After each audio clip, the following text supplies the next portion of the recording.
I'm Scott Lachlan. This is the Data Chronicles, and here are your data points. The UK has passed the Data Use and Access Act of 2025, which introduces a series of targeted changes to UK data protection law. You'll quickly discover that these changes matter not just for UK organizations, but for all global companies that operate in and out of the United Kingdom and seek to align their compliance programs with the EU GDPR. What are the things that are changing? Well, one of the most visible changes is at the regulator level. The Information Commissioner's Office, the ICO, is moving away from a single office holder model to a new Information Commission model with a chair, a CEO, a board style leadership. It's going to have a bit of an overhaul at the governance level. While most of the functions carry over day to day, this shift is intended to bring greater resilience, clearer governance, and a shared decision-making model that we have seen from other jurisdictions.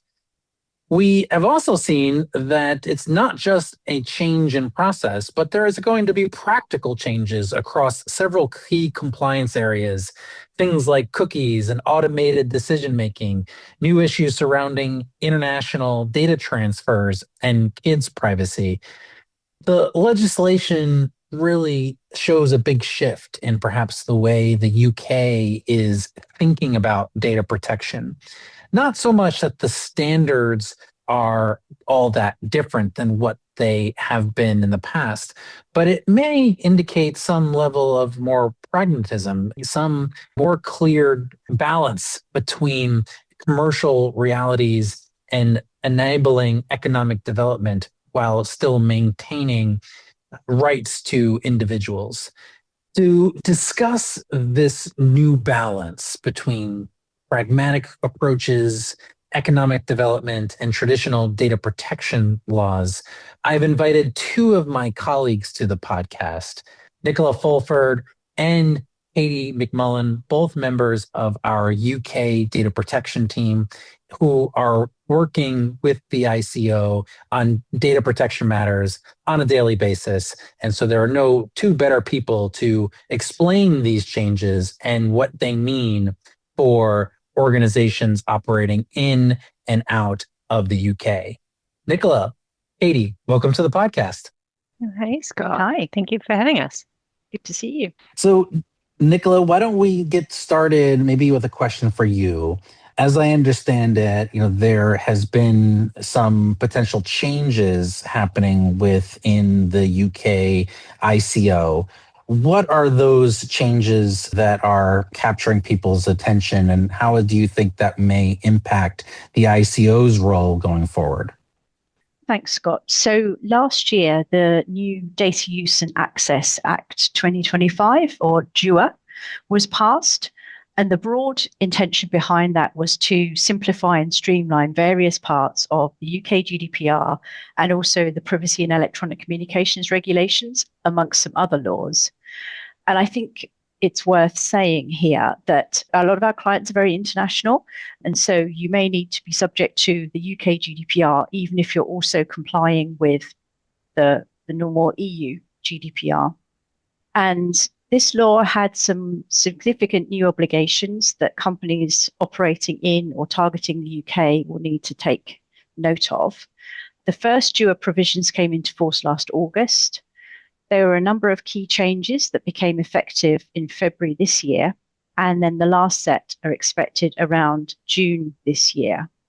And for the ICO specifically, the big structural change is that the Information Commissioner's Office, which we're all very familiar with, was effectively built around a single office holder, so the person who was the Information Commissioner, and that's being replaced with a new body corporate called the Information Commission.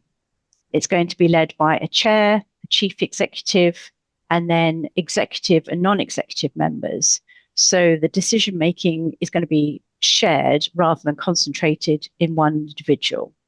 And the intention here is to bring the data protection regulator in line with other UK regulators. So it has more resilience, more diversity of views, clearer governance and accountability.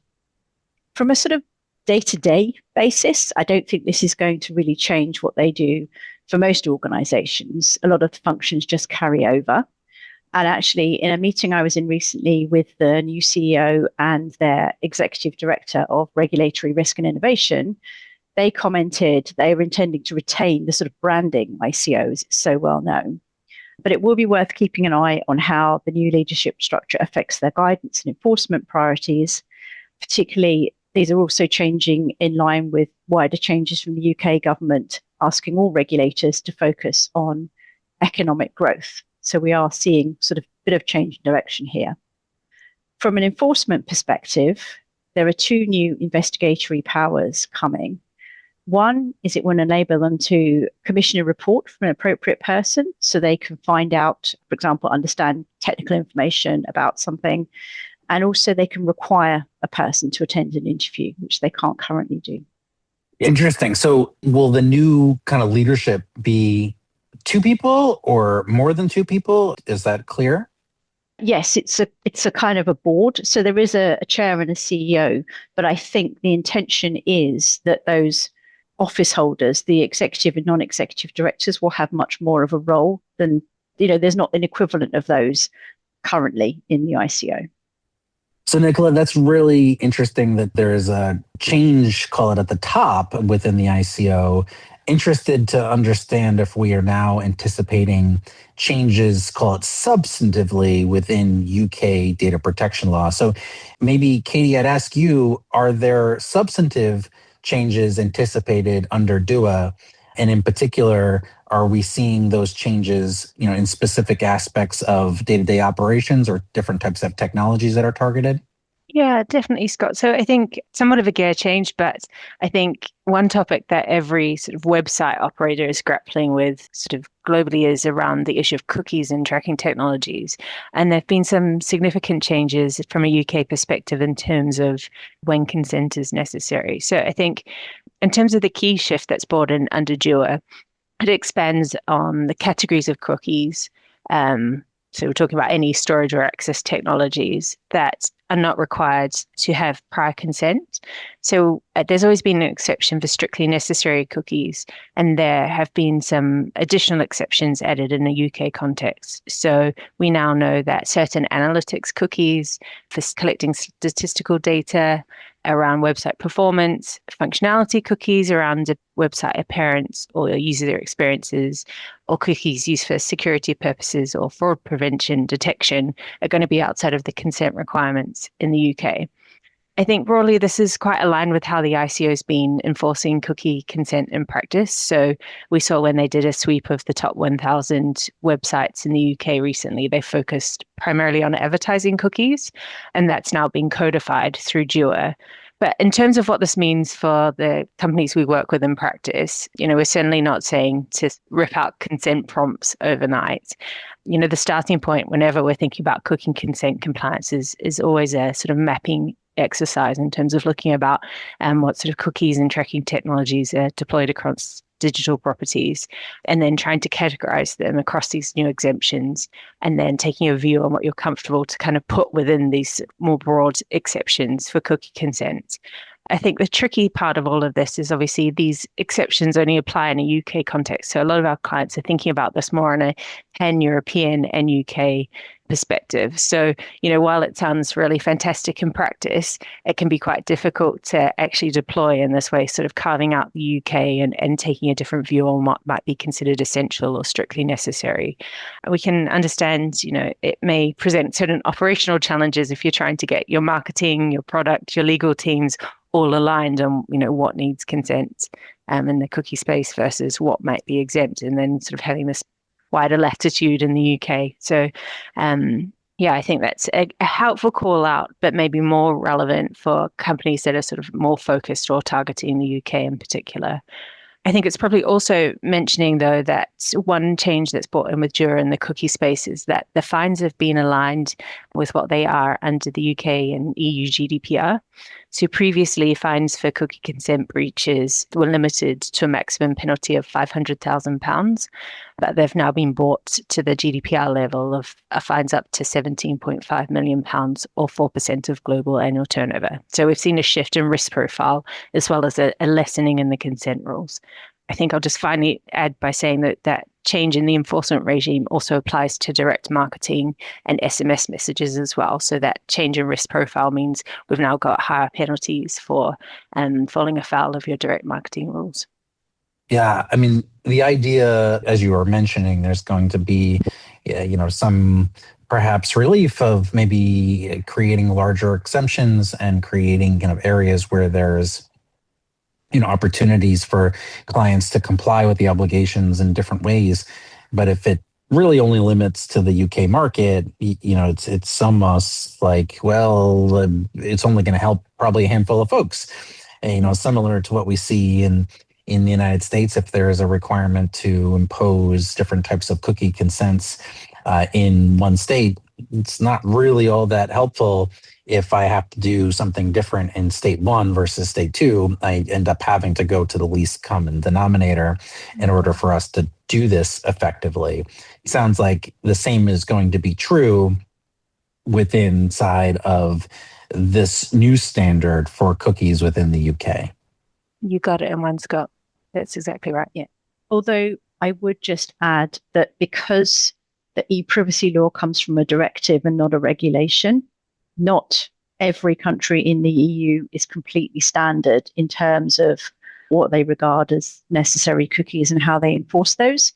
So there is already some sort of slight differences. But yes, broadly, your point is correct. So, Nicola, maybe another area where I think there's been some changes is around automated decision making. What are the new standards surrounding automated decision making within the UK? So I think this is kind of coming from a perspective of sort of a focus on economic growth and AI and algorithmic decision making being seen as, a key growth area for the UK. So the provisions in DUA are relaxing the sort of default restrictions that used to sit within Article 22 of the UK GDPR, whereby companies were sort of generally prohibited from relying on solely automated decisions, except for, or say for specific exemptions. And I think these restrictions were seen as perhaps being overly complex, quite difficult to navigate in a context of a rapid expansion of AI and algorithmic decision-making for companies. So going forward, organizations operating in the UK, which again is tricky given the sort of geographic concerns we've just been speaking about, but organizations operating in the UK can now make solely automated decisions in a wider range of situations, but provided they put appropriate safeguards in place. And those safeguards include making sure that you're telling people about the decisions, letting them make representations, enabling human intervention, and giving them a route to contest the outcome. I think it's also worth mentioning is that there are still much tighter rules if you are using special category data in high-risk automated decisions.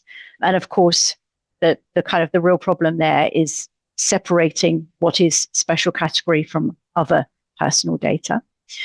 And, a lot of these kind of safeguards are a good practice anyway. So there's not perhaps, a huge change, but it does emphasize these are important. From an operational perspective, I don't think businesses should be sort of thinking automated decision making is now fine. I think it's probably more ADM is now possible, but only if your governance is real. So you need to check three things. Make sure your privacy notice is, it's up to date, accurate, plain English, people can understand what you're doing, that you have good internal workflows for challenges and human review, and that you've got people who are able to do that in reality. And there might be sort of service level agreements, escalation in place to make sure that happens. And then also that you are monitoring for bias, accuracy, discrimination, especially where any decisions about people have legal or similarly significant effects. So that's going to be kind of, there's sort of still quite a bit of sort of focus on this area to make sure that you get this right when you're using AI. So it sounds like some changes, but still a lot of complexity within the automated decision making world, suffering from kind of maybe some of the same limitations on what the UK can do independently. But as I kind of seem like we're going around the hot topic lists in UK and global data protection, Katie, it sounds like there were also changes and thoughts around developments within the international data transfer process. What do those changes look like? Yeah, Scott, it's a similar theme. So I guess a short answer is that there's a new standard for the UK in terms of assessing protection when data goes overseas. So under DUA, there's a movement in the test from whether the law in a third country is essentially equivalent to that in the UK. The shift is to ensuring that the third country is not materially lower than provided under the UK. So this was a change designed to sort of ease administrative burden, to make it easier for UK businesses to transfer data overseas where the recipient country might not have an identical or close enough regime. It's supposed to make transfer assessments more workable. And there's sort of an introduction of this concept that companies sending data can act reasonably and proportionately. So they can be thinking about risk assessment when they're sending data abroad and thinking about the nature or the volume of the data being sent and sort of calibrating the risk appropriately. But like all of the topics we've talked about so far, this can get tricky for organizations which are operating across both the UK and the EU. So the UK standards moved, as I say, the consideration is whether the recipient country is not materially lower than the UK law. But for EU, the approach hasn't changed. To satisfy EU transfer requirements is a concept of whether the recipient country is essentially equivalent.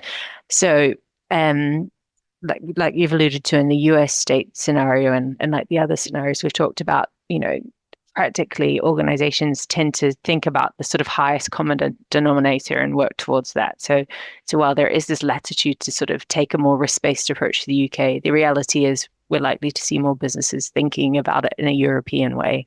So, this essential equivalence rather than not materially lower. Although I think it is helpful that the UK's own adequacy was kind of recently approved and maintained going forward in light of changes made under DUA. So, I don't think this is a kind of is regarded by the EU as being a non-adequate. Obviously, clearly not being regarded as a non-adequate country. So it's not. So I think that's helpful for businesses. You're right. And sometimes transfers are, very UK specific or in a particular context. So then it will be clearly helpful. I think it's more when you're sort of designing a global compliance program and you're trying to think how to apply this across all your businesses that may be less helpful there. But it's definitely something to have in mind, especially if you're thinking about a particular UK scenario or a UK part of your business and knowing that you have that latitude, I guess, is something for businesses to be aware of. Katie, does this require any changes to perhaps international data transfer agreements that are currently in place, or any international data transfer impact analyses that companies have performed? Or is that something that now is an action item from your perspective, or can the good work that organizations have already dedicated to these efforts suffice even under these modified rules? Excellent question. I think all of the hard work that's been carried out to date can definitely remain in place. What it means is that moving forward, when considering transfers, so when you're conducting a transfer impact or transfer risk assessment in the future, you can be thinking about whether the law in the third country is not materially lower as opposed to the essential equivalent standard, but not a repapering requirement, not having to revisit SECs or other contractual mechanisms that are in place that have already, met the pre-existing standards, but going forward, having the ability to have this sort of wider consideration this potentially more risk-based approach. So maybe, Nicola, that brings me to my next question as we go around the horn here. Lots of questions usually around, what is the basis for processing, and how is it that organizations may be able to document their lawful basis for that processing. Legitimate interest is always one that organizations are very interested in, and regulators are also similarly interested in. Is that changing under DUA? Yes, this is an area that is changing to an extent. And yes, I agree. I think I was speaking recently to a lawyer in India, and their laws don't have the kind of legitimate interest concept. And it is something which is very valuable, I think, to many businesses to use this. So there's a new concept under DUA of recognize legitimate interests, and the requirement that you normally have to do to undergo a comprehensive legitimate interest assessment before you can rely on legitimate interests for processing the personal data, was seen as maybe too burdensome, or the more burdensome than necessary sometimes. So this new lawful basis under GDPR for certain processing is considered sort of pre-approved for certain items that are in the public interest.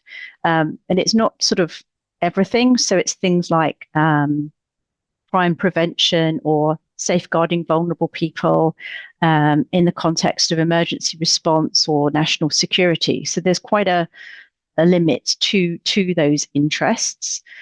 But if you are within that sort of recognized list, then you don't have to do the full balancing test that you'd normally have to do for legitimate interests, and then document that, before you were able to carry out that data processing. So for lots of commercial organizations, it won't suddenly replace many of your sort of day-to-day lawful bases. But if you are operating in some of those public interest contexts, then, for example, you might be trying to prevent fraud in the context of payments. You might be operating a care home and taking additional steps to look out for your vulnerable residents. Those kinds of contexts and those kinds of clients, then this could be very useful for them. It's also worth noting that DUA brings in some legitimate interest examples into the main text that were already sort of there in the recitals beforehand, around things like direct marketing and intergroup sharing. But I think it's worth noting that those are sort of still your regular legitimate interests kind of lawful basis where you do need an LIA. And so, that sort of doesn't really change it for those contexts. The other point I would make on that is, so you need to map your processing, see if any of your activities fall within the recognized lists, and then where you do still need to document the LIA, which will probably be much of the time, then make sure that those LIAs are completed and filled out, because it is something that we've seen sometimes in enforcement actions, which may not be specifically about your lawful basis, but it is something that the ICO will ask to see. So it is something we've seen regulatory focus on as well. And if I'm thinking about that right, I mean, it sounds like that's going to have a real important application for being able to fit within inside of some of maybe the kind of pre-approved uses for applications of data, but mostly within inside of the UK again. Because if you're trying to say, all right, well, I have a legitimate interest in the UK, but I don't have a legitimate interest in France, and thus I need to have a different means of processing. For global organizations, that can be real difficult to manage. Do you see it the same way, or do you anticipate that you may start finding different bases for processing for global organizations? So I don't see it as being a sort of perhaps a conflict. I think you're still using legitimate interests, but it's an interest which is already recognized in the UK. So maybe some of your documentation requirements fall away. It's not in that sense, it's still a legitimate interest in the UK and in France, but you have to document it. There's no longer that need in the UK. Got it. All right. So two other big areas that I think that we want to make sure we touch on quickly. Katie, DSARs, maybe that's the next one on the list. What impact does the new legislation have on the data subject access requests and similar individual rights that individuals have under UK data protection laws? Yeah, Scott, there's been two really helpful developments. And, DSARs, data subject access requests, is something that are usually considered under local law. So if you have a request, say from an employee in the UK or a UK customer, this is when these changes might be particularly helpful. So there are two things which have changed, which are codifying what was already common practice, but it just gives businesses that extra comfort that they can take these lines. So the first is that it's now confirmed in law that companies can stop the clock when they're asking a requester for more information about their request. So you send me a DSAR, I am clear on the scope or what it is you're really looking for, or the time period. I go back to you to ask for clarification. The timing in which I have to respond to you will stop. The clock stops until you get back to me with that additional information. So it just gives, allows a bit more time to respond without that clock ticking away to respond within the 30 days, the month within the request. The second really helpful change is that the law now states that searches in response to DSAR need to be reasonable and proportionate.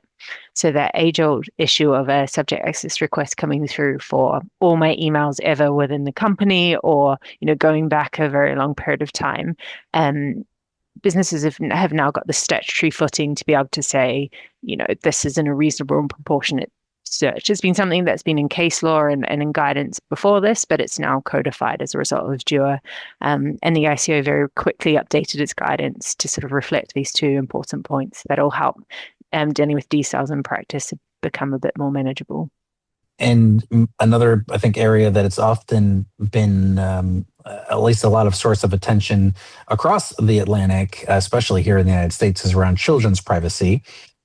Nicola, it sounds like children's privacy is also an area that's within scope of these new changes.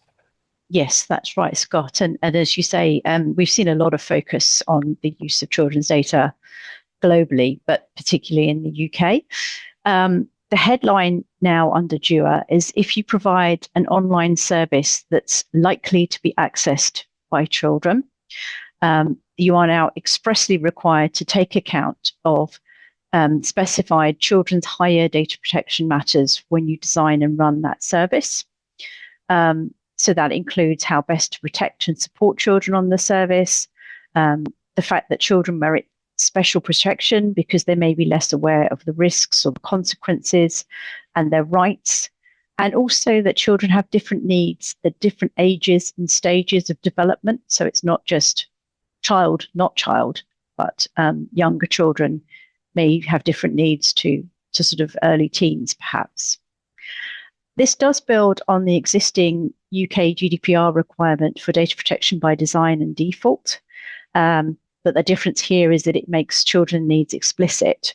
So it formalizes the direction of travel from the ICO's children's code, or the age appropriate code, which was already a statutory code under the Data Protection Act 2018. And I think in practice, for many of our clients, this is something that our sort of their product and engineering teams need to treat as a design requirement, not just a legal footnote. And there's a number of sort of practical steps for clients to think about in this context. So firstly, reviewing your product design governance so that children's higher data protection matters are a sort of standard checkpoint in roadmaps or release sign-offs. You need to sanity check your age assurance approach and how you decide whether children are likely users, and what to do if you can't reliably age gate here. Update your DPIAs and risk assessments to capture these factors, and revisit some of your defaults around topics such as profiling, data sharing, location tracking, and visibility. So let's make sure that the child-friendly option is the default where it's appropriate. It's also worth bearing in mind here, it's not just DUA to focus on, but in the UK, we also have the new law around online safety as well. And so there's joint guidance between Ofcom, which is the main regulator for online safety, and also the ICO around the use of children's data. And it's quite, I think, as we've seen globally and in the news, it's a real sort of political topic here as well as I say, a legal topic. And is it fair to say as well, I think it's fair to say, Nicola, that, that list of practical what to do next, I think all of those things apply equally in the EU as it does the UK, meaning, I think that's probably a commonly held view from European data protection regulators as well as the UK one. So even though this is now in our law, it has statutory footing, I don't think you'd go wrong with taking exactly the same steps across both the EU-facing services directed at children and UK ones. I would agree, and I think as well, it's been very much in the news, particularly the risk of certain technologies for children. So, yeah, I think this would be good advice to think about sort of these default settings and what have you for if you're kind of working with this kind of technology wherever you are. Yeah, I mean, the children's issues, I think, are always difficult ones, and especially as we start to see that fracture across jurisdictions, as each one of those jurisdictions are thinking about new ways of protecting kids, which I think everybody is aligned on the ultimate objectives. How to do it, I think, is still an open question, especially with all of the new types of technologies that we want our kids to be familiar with. And to be able to be savvy users of, while at the same time recognizing that that those technologies and the use of those technologies may create new risks for them that they don't quite appreciate. So that balance, I think, will be really fascinating over time. Maybe my last question here for you both is just, if I'm taking a step back and thinking about what these changes mean for organizations, and more importantly, what does it mean for global data protection? I mean, one way of looking at this, of saying, this is a couple of years later, the byproduct of Brexit, and where you're starting to see, okay, well, the UK is not necessarily taking so much of an inconsistent approach to what the rest of the EU is doing, but certainly taking a different approach. And maybe this is going to be the first step of other steps to come, where you start to see that change happening over time. Interested if you see it that way, or if you think that this is maybe the first step that the UK is taking, but that all the rest of Europe may be interested in taking too, especially as they see data protection being more intertwined with economic development. Katie, I'll give that question to you first. Yeah, I think this is definitely the UK working with the power that Brexit has, enabled it to take these sort of more bold decisions around how data protection and related frameworks exist. And I guess we have been seeing a similar shift in Europe when we're thinking about the EU's digital simplification package, although that's sort of an ongoing discussion about where that lands and how much simplification will actually happen as a result of that. But I think, maybe the UK's movement will sort of give the EU the confidence to follow suit. I think whatever the UK does, it's not going to do anything that would jeopardize its status as considered as adequate by the EU regulators. So I think we won't see such bold departures from European standards that it means that it's no longer considered closely enough aligned with the EU, because I want to protect that sort of key relationship. But hopefully this is the start of, some more real practical, business-friendly, proactive changes in the space. And Nicola, I don't know if you want to add to that. Yeah, no, I mean, agreed with everything you say there, Katie. I don't think, and many, some of these changes, do have some significance. I think some of the changes around the enforcements and the fines and what have you. But I think some of the sort of softening, perhaps some of the requirement and some of the reduction of some of the burdens, things like the cookie changes, but cookies for security and what have you. There's nothing in there which is going to send. I don't think that's going to be massively controversial in Europe. And, I think it has been perhaps a bit of an inspiration rather than a shock horror moment. I agree. And I also am quite enjoying the certainty that some of these changes are bringing. So, one area I spend a lot of time thinking about is international data transfers. And I feel I've seen a real shift with working with the ICO, where I feel as though they've become quite confident in some of their guidance and their decision making. So, whereas you might look to European guidance and sometimes not come away with the clearest impression of whether something might be considered an international data transfer in the first place. We've seen a real shift in the ICO, being bold, being confident enough to say, look, if there's two UK contracting parties sharing data that's stored overseas, that's not going to be considered an international data transfer for UK purposes. And I'm not sure we necessarily get that clear direction from Europe all the time. So I've really enjoyed that certainty, and hopefully it will continue because the ICO has been so quick to update their guidance, and I think they're recognizing the burden of that sort of an unclear direction places on businesses that are just trying to do the right thing. Really insightful points. Maybe my last question is going to be around, where do you see the ICO's focus to be over a course of the next 6 months and either over the course of 2026? Is there areas where you feel like there's going to be additional scrutiny or additional interest, or do you feel as though that's just going to be, maybe look very similar to what it has been during the first part of 2026? So there's a number of things I think we could talk about here. I think one sort of area of focus, which is maybe not what you're thinking of, but it is the focus on economic growth. And so I think that shapes the way the ICO is thinking and the kinds of enforcement areas that they might be focusing on. But looking at some specific topics, I think one of them is recruitment and the use of, AI and automated decision making in hiring. There was recently a report that they had commissioned, and they've sort of, given some feedback, and they're updating guidance around that. There was a concern that organizations are kind of jumping in and using some of these tools that have, really significant effects for individuals, but without enough transparency or consistent, meaningful human involvement. And also perhaps without strong fairness and bias monitoring. So that's definitely something that they're looking at. And that's quite applicable to, I think, many of our clients are looking at those tools.